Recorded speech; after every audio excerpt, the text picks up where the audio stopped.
The first rule, which is kind of a comical rule, is stand up straight with your shoulders back. And it's a meditation, among other things, on the habits of lobsters.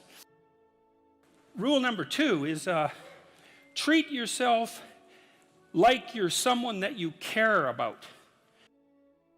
And the next rule is make friends with people who want the best for you. Number 4 is compare yourself to who you were yesterday, not to who someone else is today. Chapter 5 is the one that I thought I would get in the most trouble for writing, you know. I figured people would be all over me for this, and so far they haven't been, but they still might be. So, and it's called, Do Not Let Your Children Do Anything That Makes You Dislike Them. And chapter 6 is about, it's a rough chapter. Rule 7 just about killed me. Like, I've had a lot of bad health in the last year, and having to rewrite Rule 7 coincided with one of those periods that lasted about a month, and it was the hardest chapter by far, and it went down the deepest by far, and it was really hard to get right. It's called Do What Is Meaningful, Not What Is Expedient. And oh yes, chapter 9 is assume that the person you are listening to might know something you don't. Rule 11 is don't bother children when they're skateboarding. Final rule. It's called pet a cat when you encounter one on the street. And it's the most personal. The first rule, which is kind of a comical rule, is stand up straight with your shoulders back.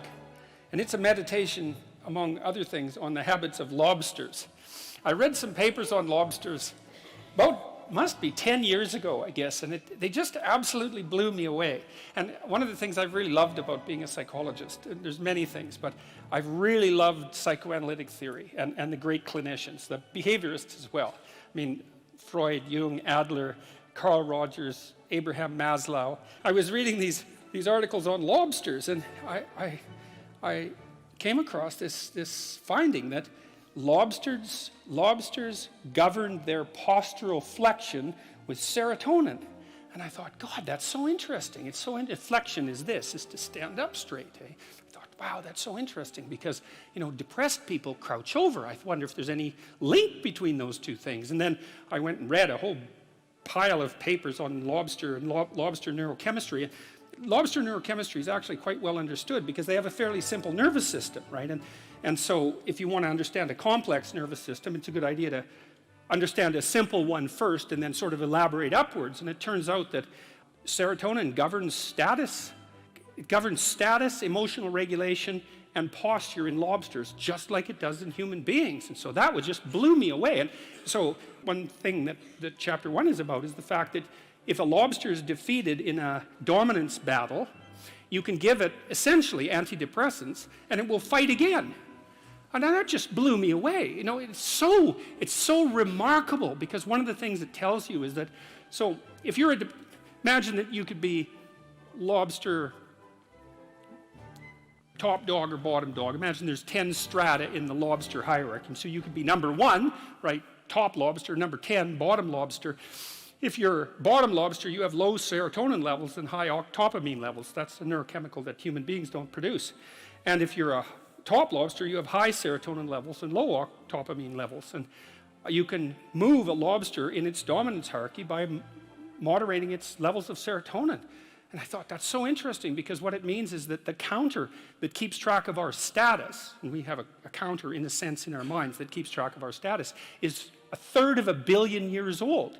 And what that also means is that the idea of the hierarchy, let's call it a dominance hierarchy, because within lobsters it's kind of like a physical prowess hierarchy, something like that. The idea of the hierarchy is at least 350 million years old. And so I read that and I think, well, so much for the idea that human hierarchies are a sociocultural construct. It's like, no, that's wrong. It's not just a little bit wrong, it's unbelievably wrong. It's mind-bogglingly wrong. Hierarchies have been around for 1/3 of a billion years, and we have a neurochemical system that modulates our understanding of those hierarchies. And then also, and this is the interesting thing too, and this is why people's reputations are so important to them, there's lots of reasons, but this is one of them, is that where this counter that you share with lobsters rates you in terms of your hierarchical position determines the ratio of negative emotion to positive emotion that you feel. And that's also an absolutely mind-boggling idea for two reasons. One is it tells you why it's so hard on people to be put down. Because it doesn't just upset them in the moment, it changes the way their entire system responds to the world so that they now experience more positive emotion and less negative emotion. So that's really rough. And then there's a corollary to that too, which is like, there's a very tight relationship between your belief system and your dominance hierarchy position. It's complicated, but it's worth going through. Like, let's say that, so I have a certain amount of status as a professor, and I have the, let's call it the, what would you say? I've been granted the entitlement to a certain position in a social hierarchy. Now, the question is, why do I have a valid claim to that position? And the answer, hypothetically, is because I know enough so that my claim to the position is valid. So then if you stand up in the audience and challenge my beliefs and show that I'm wrong, you might say, well, I get upset because I'm wrong. But the more accurate reason that I get upset is because you're indicating to the crowd that my position in the hierarchy of authority is invalid. And by doing that, you lower me in the hierarchy and you mess around with the neurochemical systems that are regulating my emotions. And so if you're interested, at least in part, in why people are so prone to defend themselves and their beliefs in the service of their position, then that's why. And so that's a great example of how you can learn these unbelievable things by stumbling across a rather obscure biological fact. It just, what would you say? It's like a series of dominoes. And that's also why biological facts are so useful. It's like, we don't have to argue about whether or not social hierarchies, as I said, or hierarchies are social constructs. A given hierarchy is influenced in its structure by sociocultural conditioning, let's say, but the fact of the hierarchy, so like the part of your brain that detects and regulates your response to hierarchies is older than the part of your brain that recognizes trees. Like, it's old. It's really, really fundamental. And so, and almost all social animals organize themselves in hierarchies, because now the other thing that chapter 1 is a bit of a meditation on what might constitute a hierarchy.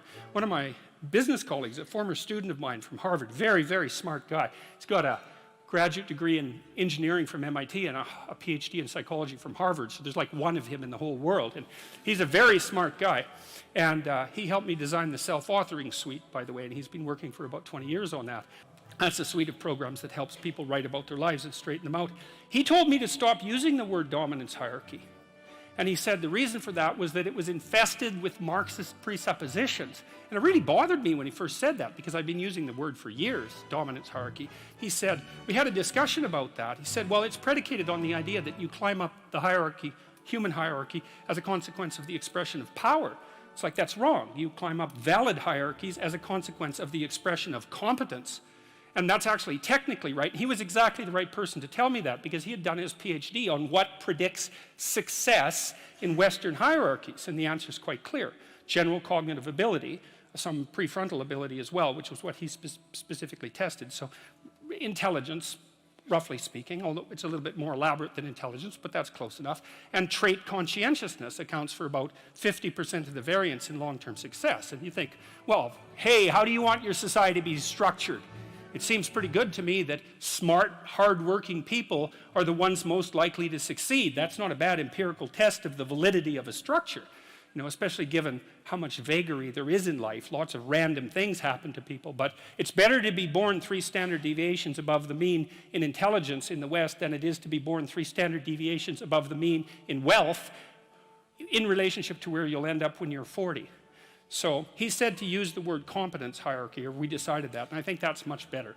So chapter 1 is a bit of a meditation on the nature of hierarchies and the biochemistry of hierarchy, but it's also an injunction about how to present yourself, because you want to present yourself to the world in a manner that doesn't disgrace you in some sense. That might be a good way to think about it. And you don't want to disgrace yourself, because the consequence of disgrace is emotional dysregulation, more pain, less positive emotion.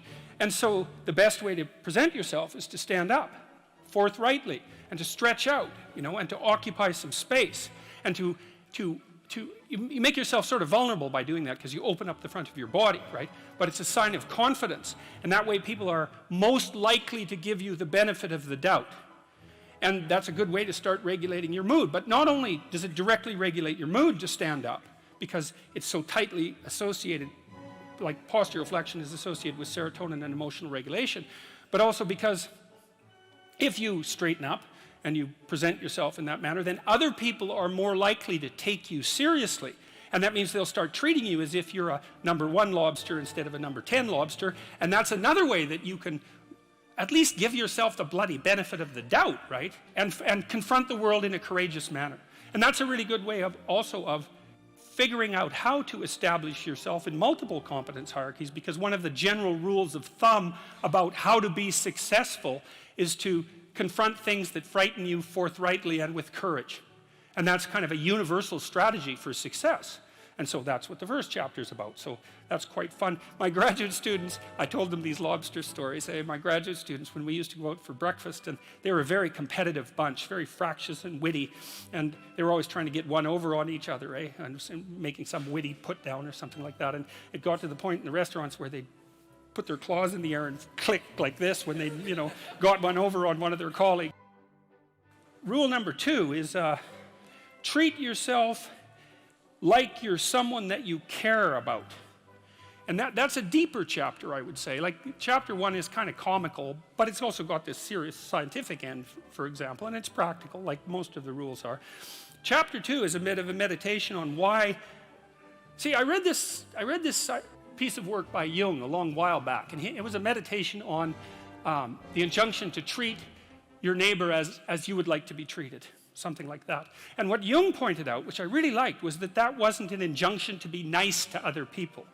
It was an invitation to reciprocity. It was something like this. It's like, you should figure out how you would like to be treated, like you were taking care of yourself, not how you would like people to respond to you. It's more important than that. It's like, imagine you had a child that you really cared for, and someone said, people will treat this child exactly like you want them to, but you have to figure out what that is. And so then you'd have to sit down for like a month and you'd think, okay, well, how do you want your child to be treated? You don't want everyone just to be nice to him, you want people to challenge him, and you want people to discipline him, and you want people to tell him when he's wrong. It's like, you don't just want everyone to be nice. That's pathetic. It's pathetic. There's no challenge in that. And so, well, you want to treat other people like you would like to be treated. Well, then you have to figure out, how would you like to be treated? And while you'd like people to fawn all over you and just lay everything at your feet, it's like, no, that's not something you'd wish for someone that you were taking care of. And then there's an additional problem, which is, it's often the case that people will treat other people better than they treat themselves. That happens extremely frequently. So one of the things I pointed out in chapter 2 was that if you have a dog and you take him to a vet and the vet gives you the prescription medicine, you'll go buy the medicine and you will give it to the dog and you will do it properly. But if you go yourself to a doctor and you get a prescription, there's a 30% chance you won't even pick up the medication. And if you do, there's a 50% chance that you won't administer it to yourself properly. And so I really thought about that. When I first came across that statistic, it was another one of those little facts. I thought, what the hell's up with that? It's like, you'll do it for your dog, so obviously you'll do it for something you care about, and you're conscientious enough so you'll actually do it. So like, why wouldn't you do it for you? Your dog likes you, even your dog would rather that you did, but you don't. And it's actually one of the reasons that modern medicine doesn't work nearly as well as it could, because people just don't take their medication. And it's not only because they don't take care of themselves. There's some skepticism about doctors, but you could be just as skeptical about the vet. So it's a deep meditation, I would say, and it's what I've done with these rules is they're very simple rules, and they're kind of comical and tongue-in-cheek in some ways, but what I've tried to do is like pull them apart and show what's underneath them, and to go down as deep as I possibly can. And in Rule 2, it's a bit of a meditation on why people don't like themselves very much. And I think there's 2 reasons, really, and one is that we're fragile and damageable and imperfect in multiple dimensions all the time, and that often just gets worse. Lots of things get worse as you get old, for example. So it's not necessarily that easy for a self-conscious being who's extraordinarily aware of his or her own fragility, but not just fragility, foolishness and errors, like you know yourself better than anyone else knows you, and you might have a certain amount of dislike for someone you know because of something they did, but you know everything you did. Jesus, that's a drag, man. You have to carry that along behind. It's like, really, I did that, And then, so there's that. It's like you're weak and kind of useless and prone to temptation, and all those things, that just shouldn't be that way. And then you're also capable of pretty vicious acts of malevolence, and so you also know that about yourself. And so it's a real existential question for people. It's like, why the hell should you take care of something as sorry and wretched as you are?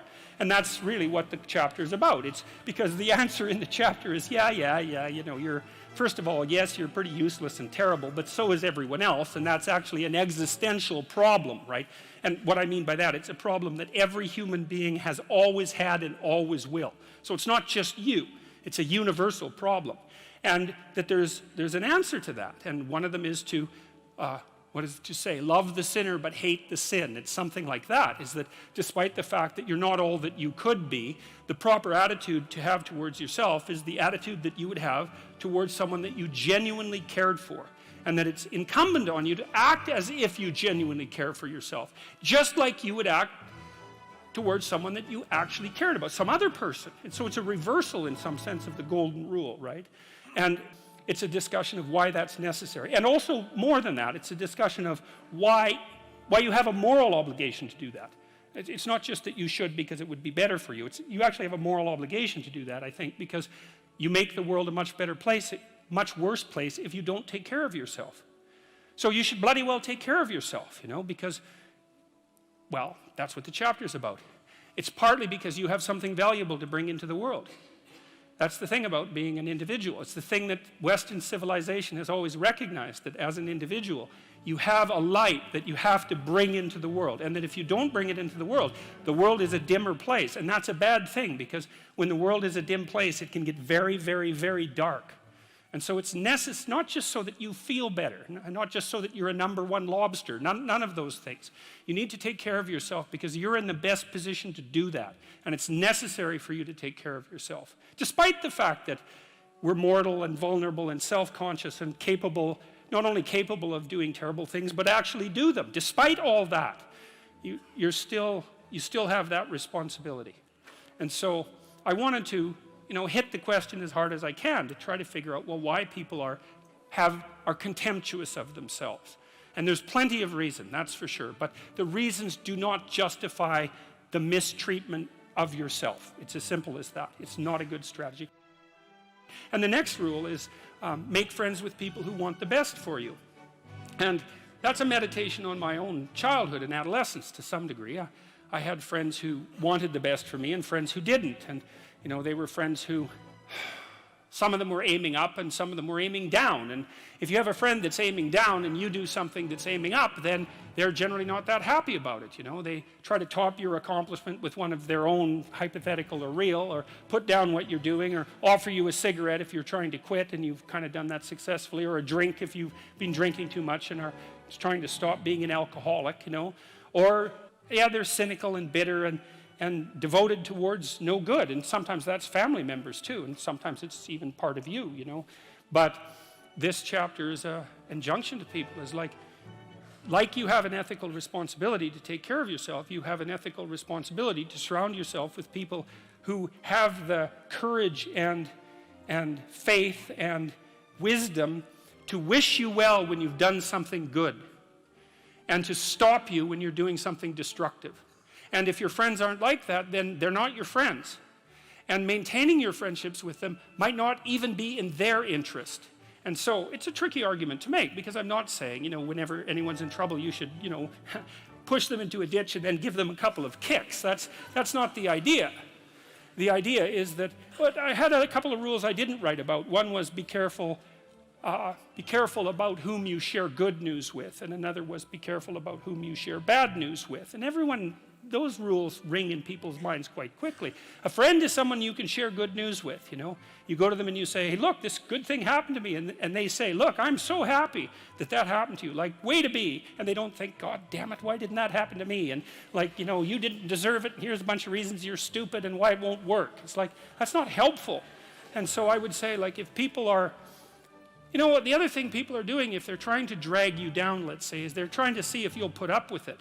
Because they have this idea that maybe life isn't worth living and things aren't good, and that if they can besmirch, let's say, to use an archaic term, something that's pristine and good, then they demonstrate to themselves that there is no true ideal and that there's no necessary reason to be responsible and to strive forward. And so they use you as a test case. You know, I'll just push you down into the low lobster bin and see how you respond. And if you put up with it, then yeah, my cynicism is fully justified. And so, well, that's chapter 3. And it's a painful chapter because it also details the suicide of one of my friends, which occurred over a very long period of time. Not the actual suicide, but all the prodroma to it. And so, and it's a contentious chapter. Number 4 is compare yourself to who you were yesterday, not to who someone else is today. And the reason I wrote that was because I had this client, I'm a clinical psychologist, and I've spent 20 hours a week for 25 years listening to people tell me about their lives, you know, and those people were people who were just barely hanging on to the bottom of the world, up to people who were so successful you can hardly believe it, like the entire gamut of people. And that's been absolutely fascinating. It's like being a clinical psychologist, if you really listen, is like being immersed in a Dostoevsky novel all the time, you know, because it's amazing what people will tell you if you listen to them. People are so interesting if you actually listen to them because they're so peculiar. Like they're like penguins or rhinoceroses or ostriches. They're unlikely creatures. And comparing yourself to who you were yesterday and not to who someone else is today. This old client of mine, he was about 85 when he came to see me, and he was a financier and a kind of a mathematical genius. He made these little pendants out of a mathematical symbol for the most beautiful mathematical equation that was ever written. He made them out of gold, and he would hand those out. And he had studied psychology as a young man, and he introduced me to this concept that I didn't know about called the Pareto distribution, which, see, I'd been taught as a psychologist that most human characteristics were normally distributed, right? So most people were average and some people were extreme. That's a Pareto or a normal distribution. Intelligence is like that, and height, there's more people of average height than very tall or very short, and weight is like that, and lots of things are normally distributed, and psychologists tend to assume that everything is, but it isn't. Creative products are distributed in a Pareto distribution, and that's a whole different thing, and it's really important to know this. It's another fundamental fact, the knowledge of which can sort of transform the way you conceptualize, let's say, the political landscape. So here's an example of the Pareto distribution. You know, there's a rule of thumb that if you run a company that 20% of your employees do 80% of the work, or that 20% of your customers are responsible for 80% of your sales, or that 20% of them are responsible for 80% of the customer service calls. Same thing, but that's not exactly the rule. The rule is worse than that.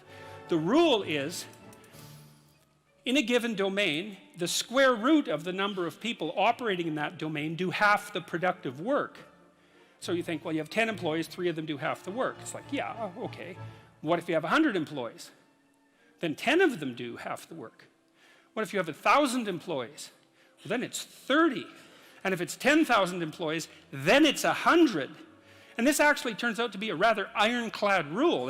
It applies across very, very many situations. It applies, for example, to the mass of stars and the size of cities. So you can see how universal it is as a law. And it's something like those that have more get more, and those that have less get less. That's the Matthew principle, right? To those who have everything, more will be given. From those who have nothing, everything will be taken away. And the economists sometimes call that the Matthew principle. And so what that lays out is a world that's rife with inequality. So, you know, you hear this idea that I think it's the 85 richest people in the world have more money than the bottom 2 billion. That's a Pareto distribution phenomena. And you might say, to hell with capitalism for producing that. It's like, sorry, you got your diagnosis wrong. It's a natural law. It's no matter what society you study, you get a Pareto distribution of wealth. You get a Pareto distribution of number of records recorded. You get a Pareto distribution of number of songs written or goals scored. Like any creative product has that characteristic. And it's partly because as you start to become successful, let's say, people offer you more and more opportunities. And as you start to fail, people move away from you and you plummet. And so, okay, so that's rough. So what it means is that there is always a landscape of inequality. And I'm not saying that we shouldn't do anything about it, although I am saying that we don't know what to do about it. That's the thing, because you can modify the Pareto distribution of wealth, let's say, but we don't know how to do it without maybe disrupting the system so completely that it collapses, which is what happened in the Soviet Union, for example, and in Maoist China. They were trying, at least in principle, to adjust inequality. But the cure was far worse than the disease. And the truth of the matter is, we actually don't know technically how much inequality there has to be to generate wealth. We can guess, and you could say, well, there should be less, and you might say, well, there should be more. If you're left-wing, you'd say less, and if you're right-wing, you'd say, well, we'll just let the inequality flourish. But we do know that it's inevitable, and we also know that we don't know how to regulate it. So, there is inequality. What that means is there's always going to be people around that are better at something than you are. And that's a problem, because you can get jealous, and you can get bitter, and you can get resentful, and worse, you can get hopeless, because you look like I have this friend of mine. He told me something so funny. He was decrying his lack of success in the world, and he compared himself to his roommate, and he said, his college roommate was doing much better than he was. And his bloody roommate was Elon Musk. It's like, really? It's like, oh, you're not doing as well as Elon Musk. Well, you can see it would take it rather personally, because they were roommates and everything. It wasn't like he was doing badly. He was doing pretty damn well. It's like, I'm not as good as Elon Musk. It's like, yeah, well, you and 7 billion other people, But I thought it was instructive because you have to be careful who you compare yourself to. Now, you can't just not compare yourself to successful people, right? Because then you don't have anything to aim at. And one of the things I learned from Jung, this was a cool thing, I'm going to make a real lateral move here. Jung thought the book of Revelation was appended to the Bible because the Christ in the Gospels was too merciful. He was too nice a guy. Now, he's an ideal, right? And Jung said, wait a second, an ideal is always a judge.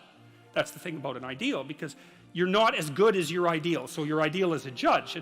Revelation has Christ coming back as a judge, and that was Jung's explanation at the level of the collective unconscious for the pasting of that remarkably strange and terrible book onto the end of the Bible.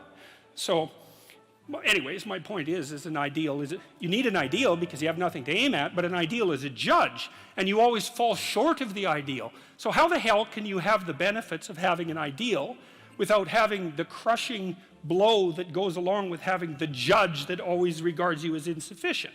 So I was trying to work that out in the chapter, and this is something I've had to work out a lot as a clinical psychologist. It's like, well, let's say you need a goal, but we don't want to let your distance from the goal crush you. So you got to set up a goal, and then you got to break the goal down into parts so that you can move towards it, and you have a fairly high likelihood of doing it. So that's a bit of practical, I wouldn't say advice, it's because it's better than advice. It's some practical knowledge about how to go about achieving an aim. Set a high aim, but differentiate it down so you know what the next step is, and then make the next step difficult enough so you have to push yourself past where you are, but also provide yourself with a reasonable probability of success. It's also what you do with children, right? You want to push them because they need to grow up and be more than they are, right? But you don't want to crush them with constant failure. So what you do is aim high and make the goal difficult but proximal. So anyways, so that's one way of looking at it. But then the next thing is, I've had many clients in their 30s who are trying to, this is more true with women, I would say. A lot of women who are very high achieving and who established their career goals at 30 and then want to differentiate out their life. They want to have a husband, they want to have a family, they're trying to figure out how to do that. And one of the things I've noticed that around 30, you really have to stop comparing yourself in some ways to other people. And the reason for that is that the particularities of your life are so idiosyncratic that there isn't anyone really all that much like you, because the details of your life happen to matter. And so maybe you compare yourself to some rock star or something like that, and the person's rich and famous and glamorous and all that, but they're alcoholic and they use too much cocaine and they've had 3 divorces, and it's like, how the hell do you make sense out of that? Is that someone that you should judge yourself harshly against or not? The answer is you don't know, because you don't know all the details of their lives. And who do you know that you can compare yourself to? That's easy. You. Yesterday. So here's a good goal. It's something like, well, aim high And I really mean that. It's like, and we'll talk about that a little bit too. Aim high, but use as your control yourself. It's like, so your goal is to make today some tiny increment better than yesterday. And you can use better, you can define better yourself. This doesn't have to be some imposition of external morality. You know where you're weak and insufficient, where you could improve. Think, okay, well, this is what I'm like yesterday. If I did this little thing, things would be just an increment better. And, well, that's a great thing, because you get the ball rolling, and incremental improvement is unstoppable. You can actually implement it, and it starts to generate Pareto distribution-like consequences. It starts to compound. And I've seen that happen in people's lives over and over. Well, people write me all the time and tell me that they're doing that, but I've seen that happen in people's lives continually. They make a goal that, the goal should be, how could I conceive of my life so that if I had that life, it would clearly be worth living, so I wouldn't have to be bitter, resentful, deceitful, arrogant, and vengeful. Like, that's sort of the bottom line, right? Because that's what endless failure does to you. It's not good. And that's what life without purpose and a goal does to you as well, because life is very hard. So you think, okay, well, I need to adopt a mode of being that would justify my suffering. And you can ask yourself that question. What would make this worthwhile? I quote Nietzsche, I think, in that chapter. He said, "He who has a why can bear almost any how." That's a lovely line, man. I mean, it's a lovely line. And it's really worth thinking about. So you think, well, how do I manage all this misery and suffering and futility? It's like, well, I need to figure out what I would have to do in order to make that clearly worthwhile. And so then you have your goal, and then you think, well, I need to move towards that incrementally, because I'm kind of useless and can only do so much, and maybe not even that. But all I have to do is be a little bit better than my miserable self yesterday. And that'll propel you forward very rapidly. And you can succeed at it, which is also really lovely, because why not set yourself up for success, because otherwise you'll droop around like a number 10 lobster, and, that's just not good. You get all pinchy when that happens, and it's not a good thing. Chapter 5 is the one that I thought I would get in the most trouble for writing, I figured people would be all over me for this, and so far they haven't been, but they still might be. So, and it's called, "Do not let your children do anything that makes you dislike them." And I thought that would be contentious, first of all, because people would think, well, I never dislike my children. It's like, really? Really? Really? You're going to really tell me that? God! And there's a more horrifying element to that, too, because as a clinical psychologist, I've seen the full Freudian nightmare, I can tell you that. And, I've seen families where it's like this. It's like the family members are standing in a circle, let's say, and each of them has their hands around each other's neck.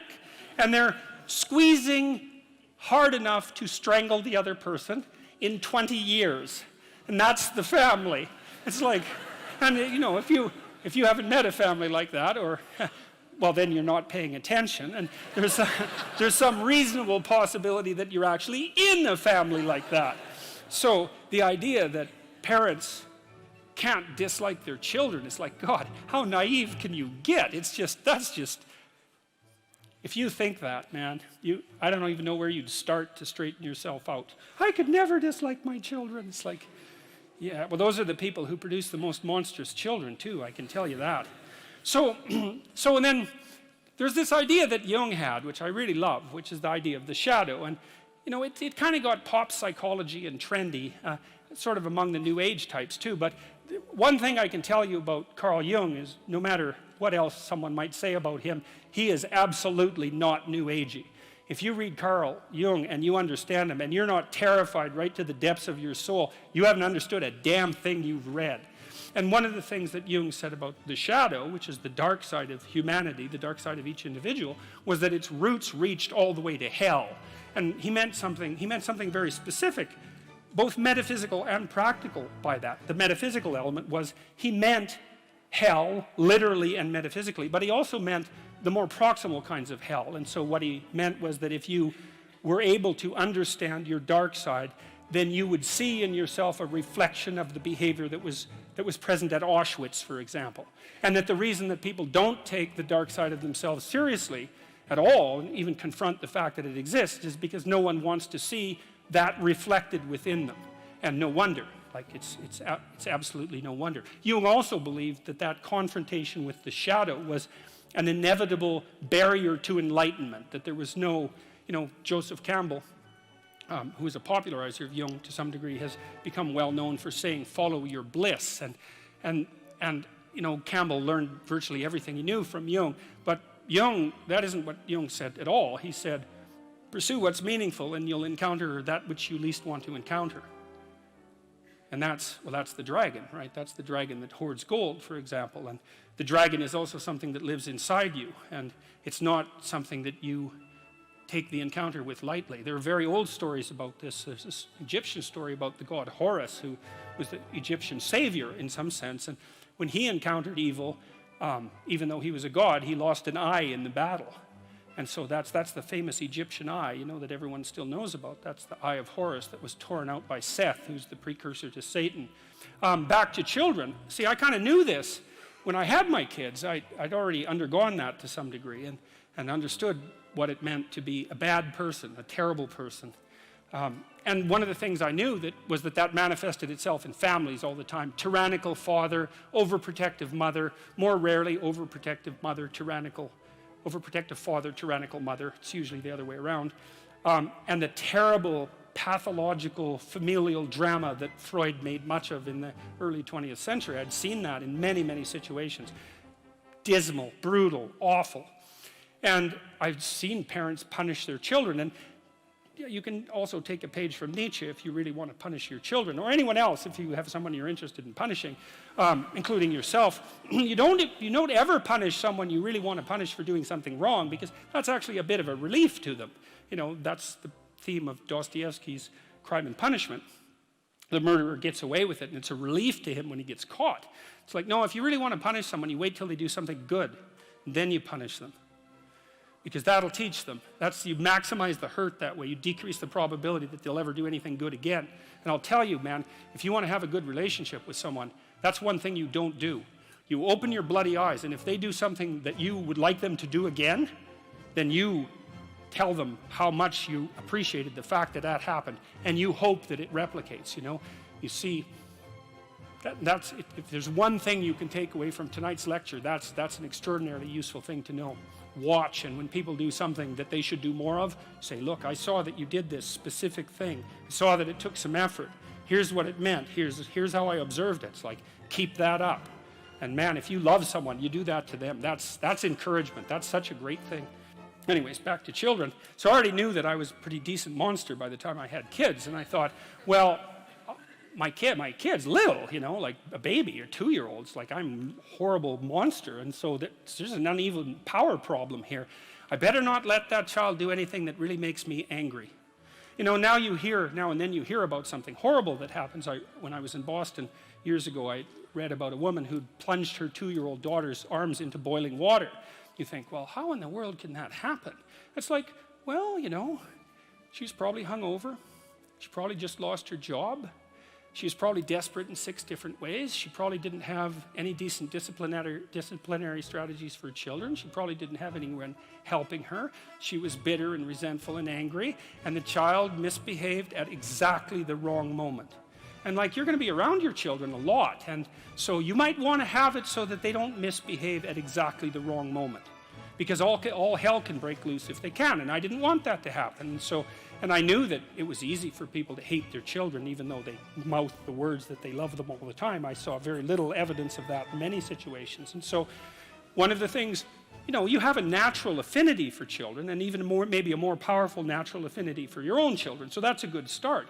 But you don't want to set them up as an enemy against you. You don't want to allow them to engage in the kind of hierarchical challenge that makes you irritable and resentful. That's not a good idea. And if the things they do make you dislike them, the probability that they will make other people dislike them is extraordinarily high. And so you can consult your own irritability. And you can say, look, kid, I used to tell my kids this, when they were 3 or 4. I'd say, look, I'm not in a very good mood. And I'm likely to be unreasonable, so it'd be best if you'd go in your room and play for a while. It's like, I like you, man. You're a great kid, but get the hell out of here for a while. And they were fine with that. We'd trained them already at that point to be able to go play by themselves in their room, which is something a kid should be able to do anyways. But But you need to know what sort of monster you are if you're going to be a good parent. And if you think, oh, I'm not a monster, it's like, oh, yes, you are. You're just an unbelievably unconscious monster. And that's actually the worst kind. So, and then the other thing about that chapter is there's an idea in it, and it's an idea that I think is well supported by the relevant literature, which is that your fundamental job as a parent, especially of a child from 0 to 4, is to make that child eminently desirable socially. So what you're a successful parent if, when your child is 4, all sorts of other children want to play with him or her. That's really that's like if you want one marker of whether or not you've been successful, that's it. Now, some children are a lot harder to get along with than others, and some children have a harder time playing. And so I'm not saying that every parent who has a child that isn't popular at 4 is at fault for that. I'm not saying that. I'm saying the reverse, which is you can be sure that you've been successful if your child is not popular exactly, but desirable as a playmate. And so then you think, well, what have you done for your child? Well, you've opened up the entire world of children to them. So because they know how to play, which is a very deep knowledge, and it starts to become inculcated probably at the breast, and certainly in the course of rough and tumble play at about 2 years of age. It's a deep embodied knowledge. They know how to play, like a good, well-trained dog knows how to play. You know, you meet a new dog and you go like this, and the dog goes like this, you think, oh, that dog, I can go like this and it won't bite me, right? It knows how to play. And a kid who's awake and alert is just like that, like a well-socialized kid. If you know anything about kids, is you can take a 4-year-old and make a little play gesture at them and they'll smile right away and start playing just right now. And that's what you want for your kids. And then everywhere they go, other kids like them and will include them in their play, and play is the way that children develop. And so if other children include them in their play, then the children develop. And the poor kids that don't get befriended at the age of 4, the literature on this is crystal clear. If your child is an outcast at the age of 4, the probability that anything can be done about that is almost 0, no matter what you do. And I hate to be so blunt about that, but I know the literature, and that's what the literature suggests. And then the other thing is, if you don't allow your children to engage in dislikable behavior, then adults will like them, because adults actually like kids. You know, one of the things I loved about having little kids in Montreal, I lived in a poor area in Montreal. There's a lot of rough guys around there, and we used to roll our daughter around in a stroller, and these rough guys, you know, like, God only knows what they were up to. They were rough-looking guys. You know, we'd roll our daughter by them, and they'd like smile, and they'd crouch down and make little goo faces, and you know, I tell you, one of the great things about having little kids is they bring out the best in other people. You see a whole side of humanity, even among the darker parts of humanity. You see a whole side of them that you wouldn't normally see, and it's lovely. And the thing is, if you're good to your kid in the real way, you can help them maintain that tremendous attractiveness that they have as young children, and to respond to adults properly, like a puppy that wags its tail instead of growls and, you know, goes for your ankle. And then wherever they go, adults welcome them and teach them things and pat them on the head and smile at them genuinely, instead of saying, oh my God, here comes that couple with that goddamn brat again. You know, which is that's a horrible thing to do to a child, because then everywhere they go, all the goodwill is false. You know, there's nothing that you can do to someone that's more terrible than to put them in a world where all the goodwill directed towards them is false. That's a terrible thing. And chapter 6 is it's a rough chapter. I spent a lot of time reading about totalitarianism and about atrocity, like some brutal, many, many brutal things, brutal beyond the capacity of imagination even. And I read a lot about individual criminals and serial killers and those sorts of people too, trying to get to the bottom. One book I would really recommend is a book by Karl Panzram, which is an autobiography. Panzram is the name of the book. And he was a rough guy, man. What were his dying words to his executioner, to his hangman? He said, hurry up, you Hoosier bastard. I could kill 10 men in the time that it takes you to hang me. That was his dying words, you know. He said, I wish the human race had one neck so that I could put my hands around it and squeeze. That was Karl Panzram, and not many people like that write autobiographies, but he did, and he told you why he was like that and why he thought that way, in case you want to find out, which I would recommend, by the way, because it's very useful to know such things. Oh yeah, chapter 6 is about that. It's about Panzram, and it's about the Columbine kids, the kids who shot up the high school, because I read their diaries, you know, And I understood them too, which is even better than just reading them. And you see these mass shootings all the time, and everyone does the same thing. Oh, how did that happen? Why did that happen? How can it be this way? It's like, well, why don't you read what they said about why they did it, and just assume that that's the reason. And if you go, oh, well, the Columbine kids, oh, they must have been bullied. Oh, yes, because, the natural response of anyone who's been bullied is to go arm yourself to the teeth to plot the destruction of the entire city. I think it was of Detroit, to line your entire high school avenue with bombs, and then to go and shoot your classmates. That's what happens when you're bullied. It's like, no, that's not what happens when you're bullied. That's a stupid explanation. It's shallow beyond belief. And it really emerges only because people don't want to contend with the real issue. And the Columbine kids, well, they were contending with the real issue. They basically said quite forthrightly that in their own arrogant estimation, being itself was corrupt and unnecessary, and it would be best if it was eradicated in the most brutal possible way as fast as possible. And you get to places like that if you dwell on revenge for 3 or 4 years in your mom's basement.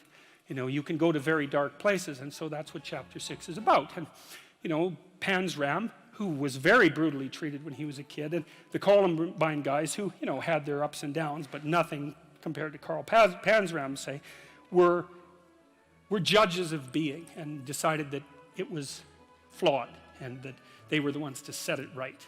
And so it's a rough chapter, but it's more than that. It's a meditation on resentment, because resentment is a key human motivation, and I would say it's a great teacher. To listen to your resentment is one of the best things you can possibly do. You have to admit that it exists first, and then you have to admit to the fantasies that it's generating, and you have to admit to what you would regard as the way out of it. So that's all very difficult, because it means learning things about yourself that you probably don't want to learn. Resentment only means one of two things. It means either like shut the hell up, grow up, quit whining and get on with it.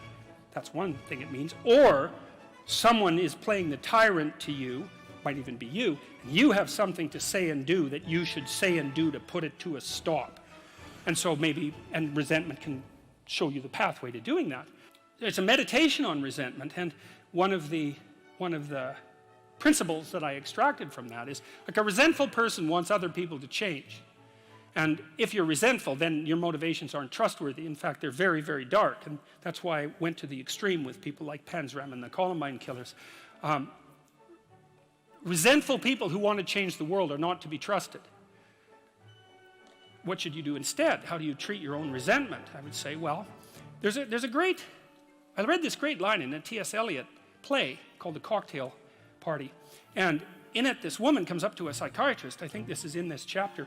And she says, I'm having a really rough time of it. I'm suffering badly. My life is not going well. And then she says, I hope that there's something wrong with me. And the psychiatrist says, what the hell do you mean by that? And she says, well, here's how I look at it. There's either something wrong with the world, and I'm just in it, and that's how it is. And then, like, what am I going to do about that? Because it's the whole world. Or maybe I could be fortunate, and there's something wrong with me that's causing all this unnecessary suffering, and if I could just set it right. I could learn, and I could set it right. Well, I've been thinking about that for a very long time, and I think, well, if your life isn't going the way it is, you can find someone else to blame, which is pretty convenient for you and also relatively easy, or you could think, okay, I don't like life. I don't like the way my life is unfolding. Maybe I don't like life in general because it's tragic and tainted with evil. How do I know if my judgment is accurate? And the question is, well, have I really done everything I possibly could to set my life straight? Because maybe I shouldn't be judging its quality, or the quality of life itself, or being itself for that matter, if I haven't done everything I possibly could to set my life straight. There's a task. Solzhenitsyn, who I'm a great admirer of Solzhenitsyn, his book, The Gulag Archipelago, was one of the things that brought down the Soviet Union. And he said that one man who stopped lying could bring down a tyranny. And, he said that with some authority. I think you could easily make the case that The Gulag Archipelago is the greatest book of the 20th century. I mean, there's other contenders, obviously, but he said when he was in the Gulag camps, meditating on how the hell he got there, and he had a rough life, man. I mean, first of all, he was on the Russian front, at the beginning of World War II, and then he was thrown in the Gulag camps. And that was just the beginning of his adventures, man. He had a rough life. And he was in the camps, and he was thinking, what the hell? Like, how did I get here? What's going on? I mean, he had Hitler and Stalin to blame, right? So if you need someone to blame, man, Hitler and Stalin, that's great. But that isn't what he did. He said he meditated for a while once he realized that he might have something to do with, in some strange way, with the way things turned out for him. And he said he went over his life with a fine-tooth comb in his memory. He thought, okay, where did I go wrong? But by my own judgment, when there was a path in front of me, when did I take the path that I knew I shouldn't take? Because you all know that, right? You know, sometimes you don't know if what you're doing is good or if it's bad. It's just ignorance. You just don't know. But sometimes you bloody well know, and you do the thing you know you shouldn't do anyways. That happens a lot. And why do you do that? Spite is part of it, stupidity. There's all sorts of reasons, but you certainly know you do it. Solzhenitsyn thought, okay, well, what would happen if I took responsibility for where I am in this concentration camp, and then I went over my whole life and tried to figure out all the things I did that were wrong by my own estimation that increased the probability that I would get here, and then what would happen if I tried to set them all right now in the present? And that's why he wrote the Gulag Archipelago. And one of the consequences of that, as I said, was it sped the dissolution of the Soviet Empire. So, hey, that's not bad, eh? Like, you make a real confession, you really repent, you do your penance, which is writing this book, and you completely change the geopolitical landscape of the world. It's like, and that's worth thinking about, because it's not only Solzhenitsyn who did that. Nelson Mandela did something quite similar. It's not so impossible. And so the idea that what you should do if you're feeling resentful about the nature of being, or suffering too much for your own life, let's say, is straighten the damn thing out. Like, seriously, try it for a year even. Try it for a week. Try not doing the things you know you shouldn't do. Try not saying the things you know to be false. And just watch what happens. You might as well give it a shot, right? Because you say, well, I'm all in for a year. You know, I'm going to do things right. And then I'll just stand back and I kind of watch how things unfold. And maybe I'll reconsider at the end of that year. It's like, try it. I mean, I would say I've had thousands of letters now from people who are saying, hey, I tried that, you know, and hey, you know, it worked. You know, I quit lying and everything quit. Do you ever see that Simpsons episode where Sideshow Bob keeps stepping on the rake over and over? It's like his whole yard is littered with rakes, and all he does is walk around and step on, and then curse. Steps on a rake, it hits him in the face, and he curses. And then he steps on another rake, and it hits. Rule 7. Rule 7 just about killed me. Like, I've had a lot of bad health in the last year, and having to rewrite Rule 7 coincided with one of those periods that lasted about a month, and it was the hardest chapter by far, and it went down the deepest by far, and it was really hard to get right. It's called Do What Is Meaningful, Not What Is Expedient. And I'll just tell you a little bit about the chapter, because I figured something out in it that, and then explained it, something that took me decades to figure out. So there's this idea, it's a very deep Christian idea, that the Messiah is the person who takes the world's sins upon himself, right? That's a characteristic of Christ, right? It's something, the idea is something like Christ died for your sins. It's like, what the hell does that mean exactly? You know, and partly what it means, and I would say a slightly corrupted form of Christianity, is that you just have to believe that that happened and you're redeemed.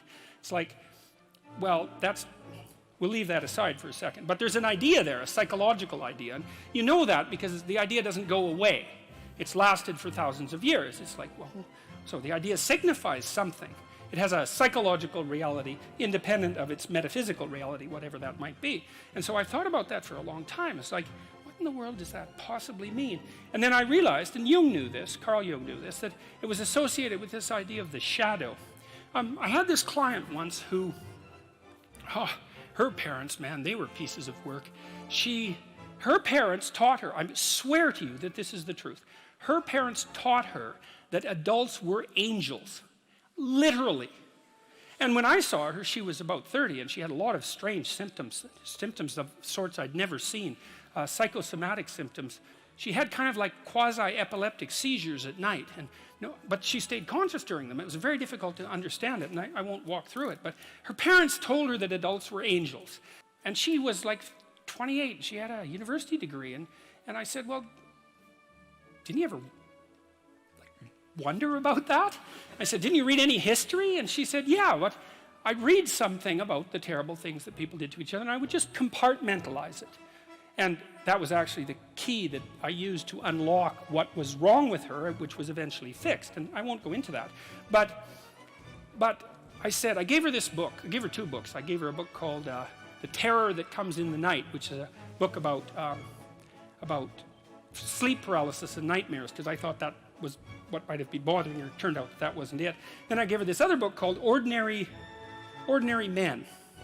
And it's a great book. It's a terrible book, a terrible, dark book, about this police battalion that was moved into Poland during World War II after the Nazis had marched through. And it was all made of middle-aged guys who weren't like victims of Nazi totalitarian propaganda when they were kids. They were just, you know, bourgeois, middle-class guys, kind of like all of us, let's say.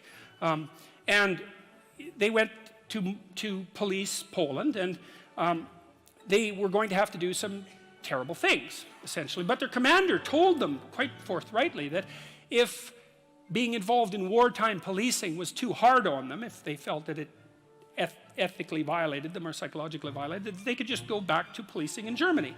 And very few of them did, partly because they didn't want to abandon their comrades, let's say. They didn't want them to have to do the dirty work, you know. And they were normal policemen. They ended up the sorts of people who could take naked pregnant women out into the middle of the field and shoot them in the back of the head. That's how the book, that's the culmination of their training. It's very interesting to read about their training because they were absolutely sickened by what they learned to do, like physically sickened, vomiting, shaking, traumatized, but they didn't stop. And if you want to know why, then you can read the book. And I said, look, read this book, but don't bloody well compartmentalize it. Enough of that. It's like, read it like you're one of the damn policemen, which is how you should read history, right? You read about Nazi Germany and you think, well, I'm Oskar Schindler. I'd save the Jews. It's like, no, you wouldn't.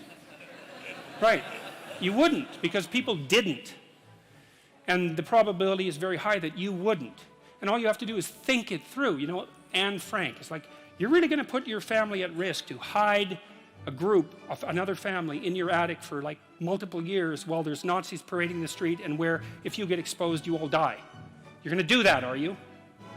It's like very unlikely. And no wonder, it's not surprising that it's unlikely, but you don't want to be inflating yourself with with fictional heroism without actually knowing the facts on the ground. So I told her to read it and to understand that the policemen were her. And that's the thing to understand. The idea that the Savior is the person who takes the world's sins upon himself is exactly that. It's exactly the same idea. It's like the way that there stops being Nazis is for you to know that the Nazis were you, and for you to decide not to do that again. But you have to know, you see, this is the thing that people won't do. You have to understand that you could not only do what the Nazi camp guards did in Auschwitz, but that you could actually enjoy it. And then you have to decide that you're not going to do that anymore. And that's not an easy thing to figure out. Oh yes, chapter 9 is assume that the person you are listening to might know something you don't. This is a chapter about conversation and about the different forms conversation takes. And it's a chapter about humility. And it's a chapter about listening. And the humility element is, it took me a long time to understand why there's religious injunctions supporting humility. To even understand what the word really meant in that sort of technical sense. And it means something like this. It means what you don't know is more important than what you know. And that's a lovely thing to, then what you don't know can start to be your friend, you see. People are very defensive about what they know, and for the reasons we've already discussed. But the thing is, you don't know enough. And you can tell you don't know enough because your life is not what it could be, and neither is the life of the people around you. You just don't know enough. And so, what that means is that every time you encounter some evidence that you're ignorant, someone points it out, you should be happy about that, because you think, oh, you just told me how I'm wrong. It's like, great. Like maybe I had to sift through a lot of nonsense to get through the real message that you're telling me, but if you could actually tell me some way that I'm wrong, and then maybe give me a hint about how to not be wrong like that, well then I wouldn't have to be wrong like that anymore. That would be a good thing. And you can embark on that adventure by listening to people. And if you listen to people, they will tell you they'll tell you amazing things if you listen to them, and many of those things are little tools that you can put in your toolkit, like Batman, and then you can go out into the world and use those tools, and you don't have to fall blindly into a pit quite as often. And so the humility element is, well, do you want to be right, or do you want to be learning? And it's deeper than that. It's, do you want to be the tyrannical king who's already got everything figured out, or do you want to be the continually transforming hero, or fool for that matter, who's getting better all the time? And that's actually a choice, you know.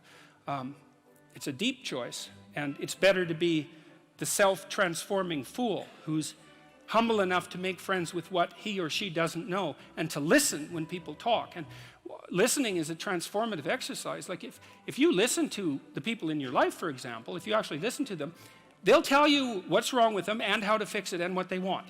They can't even help it if you start listening, because people are so shocked if you actually listen to them that they tell you all sorts of things that they might not have even intended to, things they don't even know. And then you can work with that. And so, and the other thing that's so interesting, you know, now and then you have a meaningful conversation, right? You have a good conversation with someone, you walk away and you think, geez, you know, we really connected, and I know more than I did when I came away from that conversation.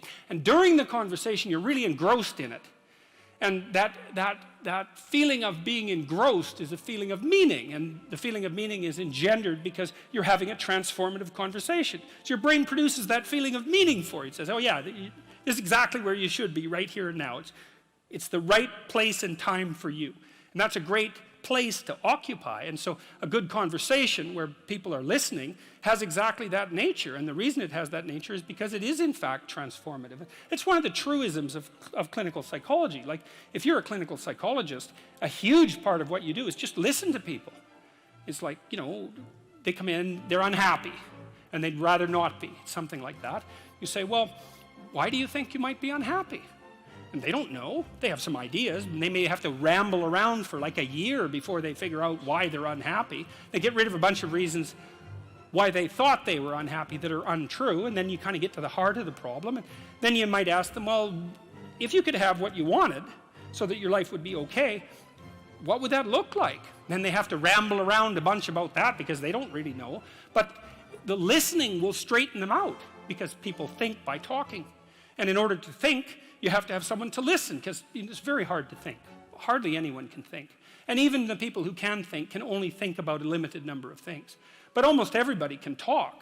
And you can listen to yourself talk, and if someone listens to you, then, well, then you also have a foil for your thoughts, right? Because you can watch the person when you're talking and see if you're boring, or see if you're amusing, or if you're engrossing, all of those things. And so, listening, that's a very good thing. I outline a Carl Rogers dictum. He was a famous clinical psychologist. This is another great little tip. Rogers said, here's a trick to tell if you're listening. So let's say someone lays out their perspective for you, and then what you do is say, look, here's what I think you said. I think you said this and this and this and this and then this. Is that right? Have I got what you're saying right? And maybe the person says, God, you haven't been listening at all. And, you know, then they have to straighten you out, or maybe they say, yeah, you got it. And then the nice thing about that is that you summarize their argument for them, which can be very helpful, and for you, but also you don't get to make the person into a straw man. So like if you're arguing with your wife, let's say, or your husband, big party is going to want to win. And that's stupid, because if you win, you get to be top lobster, but they get to be bottom lobster. And if you want to live with bottom lobster, then like more power to you, but I wouldn't recommend it. Right, because you don't want that. You want to defeat your wife in an argument. Oh, well, great. Like if she was going to disappear tomorrow, no problem. But like you're going to like live with defeated, miserable her for the next week? That's no good. So you listen and you think, okay, well, here's what I think you said, and maybe even make it a little stronger and more elaborated than was the case with the original utterance, so that you get the damn argument right. Because you don't want to win, you want to fix the problem. That's the winning. And so the summary with listening is so useful for that, because the person can say, well, yeah, that's what I meant. It's like, then you have to grapple with that. And Rogers said, well, people usually won't, because you know, if you live with someone and they tell you the truth about the situation, it usually means that there's something really stupid that you're doing, well, them too, but there's something stupid that you're doing that you know you're doing that you actually have to stop. And, you know, that's difficult and unlikely, but, well, if you don't stop, then you get to have the same damn problem every day or every week for the rest of your life. So it's probably better to undergo the misery of stopping it than the misery of continuing it. But that's the injunction to listen. Rule 11 is, don't bother children when they're skateboarding. And that's a meditation on the difference between weakness and goodness. You see, one of the things that's happened in our society, and especially with regards to our attitude towards men, but also our attitude towards the masculinity in women, so it's just as toxic for women, is that we seem to have concluded that strong men are dangerous, and that's partly because we think Western culture is a tyrannical patriarchy, and the only reason you get to the top is because you misuse power. And so all the men who are at the top of the hierarchy are all misusing their power, and they're all tyrannical, and all the guys who have the aim and ambition to achieve that are just tyrants in training. And that's sort of the basic attitude that we have towards our own culture and towards young men now. And that's just, there's everything about that is pathological and inexcusable and shameful. The idea that Western culture is primarily a patriarchal tyranny is like, well, first of all, it's historically ignorant beyond belief. Because what do you, compared to what exactly? Like, how many civilized countries are there in the world? You know, 3 dozen? The rest of them are run by brutal thugs. Right? And it isn't just thugs at the top, man, because that isn't how it works. In a country that's corrupt, the corruption is spread through the entire country. So, and we're not like that, and that's that. I mean, Western culture is fundamentally honest, and I can give you an example of that, because people don't like that idea. eBay proved that. Because here it did. It was a very interesting thing, because when eBay first popped up, like the cynic would say, eBay's not going to work, because I don't know you. You live on the other side of the country. You're going to send me junk, and I'm going to send you a check that bounces. And that'll be the end of eBay, right? Right, that's what a cynic would say. And then what happened was that brokers popped up, and they said, well, look, we'll guarantee the exchange rights for a fee, 10%. We'll make sure that you don't send junk, and we'll make sure your check doesn't bounce. And what happened was the brokers couldn't find enough business. And the reason for that was all the transactions were honest. All of them. You know, it's like if you are on eBay and you have a reputation of less than 99%, there's actually something wrong with you. You know, okay, 98%, but really it's that tight. And so the default position was, you're offering this, I'll buy it, we'll make the exchange fairly. And what happened was a bunch of capital that was frozen, technically speaking, junk that people had that other people could need, got freed up, and eBay freed up a tremendous amount of money for people, and it was all a consequence of default honesty. We also know that one of the best predictors of success in Western world is conscientiousness, and conscientious people are honest and have integrity and are dutiful and do what they say they'll do, and that's a really good predictor of long-term life success, especially as a manager and administrator, something like that. So, also chapter 11 is a discussion about the assault on the positive masculine, and I read it partly as a continuation of what Nietzsche announced back in the late 1800s as the death of God, right? Because in Western culture, God was a masculine figure, and the idea that the divine masculine had been decimated, which was basically Nietzsche's pronouncement, has filtered all the way down to masculinity itself. And I think that's an absolutely appalling outcome. It's something that could only be desired by someone who is a true enemy of humanity. And so partly chapter 11 is a call to encouragement. It's like, you want, and I've been telling young men in particular, but young women as well, though they don't seem to be quite as in need of the message, to adopt responsibility for their life, to tell the truth, and to understand that their failure to participate fully in being leaves a hole that's precisely the size of their soul in the cultural landscape. It's no joke. We need all the light we can possibly bring to bear on the situation. And I firmly believe that, and I believe that for all sorts of reasons, and I think they're very deep reasons. And that's partly why I would say Rules to Life also has, it's a funny book because it has a very religious core, but it's also very heavily grounded in evolutionary biology. So, but that's what chapter 11 is about, and it's about people who are the enemy of the human spirit. The people who restrict children's play, for example, which is a particularly pathological thing to do. There's a movement now to not let children have best friends. It's like, really? What the hell, man? That's so... Yeah. Final rule. It's called pet a cat when you encounter one on the street. And it's the most personal chapter in the book. It's a lot about my daughter. And my daughter was very ill when she was a kid, but particularly when she was a teenager. She had a very terrible time of it. She had juvenile rheumatoid arthritis, and when she was between the ages of 14 and 16, it first destroyed her hip, which had to be replaced, and then it destroyed the ankle on her other leg, which had to be replaced. And she walked around for 2 years on broken legs, and she was taking massive doses of opiates and could hardly stay awake. And she had this advanced autoimmune disease, which produced all sorts of other symptoms that were just as bad as the joint degeneration, but which are harder to describe. And so it was just bloody brutal. You know, and as a test of your faith, there's almost nothing that's more direct than a serious illness inflicted upon an innocent child, right? And so the chapter's a meditation on that, and also on, well, what to do in a situation like that, because everyone is going to have a situation like that in some sense, you know, because you'll be faced with illness in the people that you love and in crisis. And so it's a practical guide to coping with those sorts of things. Like, and one of the things you do when you're overwhelmed by crisis is you shorten your time frame. You know, it's like you can't think about next month. Maybe you can't even bloody well think about next week, or maybe not even tomorrow. You know, because now is just so overwhelming that that's all there is. It's like, and that's what you do. You cut your time frame back until you can cope with it. And if it's not the next week that you see how to get through, then it's the next day. And if it's not the next day, then it's the next hour. And if it's not the next hour, then it's the next minute. And you know, people are very, very, very, very tough. And it turns out that if you face things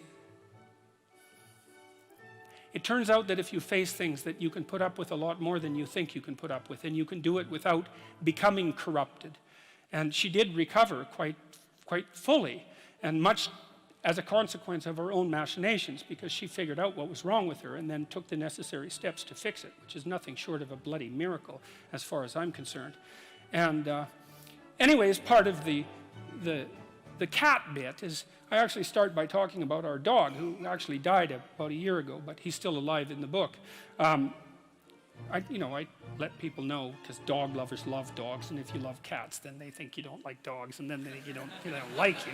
So I also point out at the beginning of the chapter that, you know, if you want to pet a dog on the street, that's okay too, so you don't have to get up in arms about it. But the idea is that, you know, you have to be alert when you're suffering. You have to be alert to the beauty in life, the unexpected beauty in life. And that's kind of what I was trying to get across with the idea of the cat. There's this cat that lives across the street from us called Ginger, and Ginger's a Siamese cat. And cats really aren't domesticated, technically speaking. They're still wild animals, but they kind of like people. God only knows why, but they do, you know. And so Ginger will come wandering over, and our dog looks at her, but they're friends, and she rolls over on his back, and Seiko used to, you know, nose her a bit.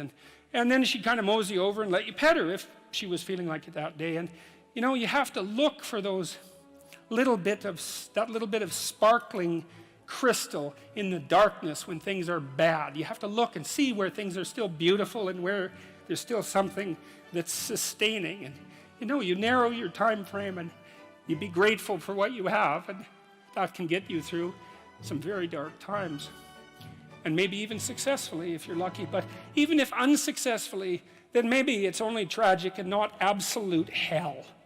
And you can do that, you know, in the worst situation. You can make it only tragic and not hell. And there's a big gap between tragedy and hell. You know, there's nothing worse at a deathbed than to see the people there fighting. The death is bad enough, but you can take that, as terrible as it is, and make it into something that's absolutely unbearable. And maybe I think, and this is sort of what I closed the book with, is this idea is that if we didn't all attempt to make terrible things even worse than they are, then maybe we could tolerate the terrible things that we have to put up with in order to exist. And maybe we could make the world into a better place, you know, and it's what we should be doing and what we could be doing, because we don't have anything better to do. And that's what the book is about. And that's the end of 12 Rules for Life.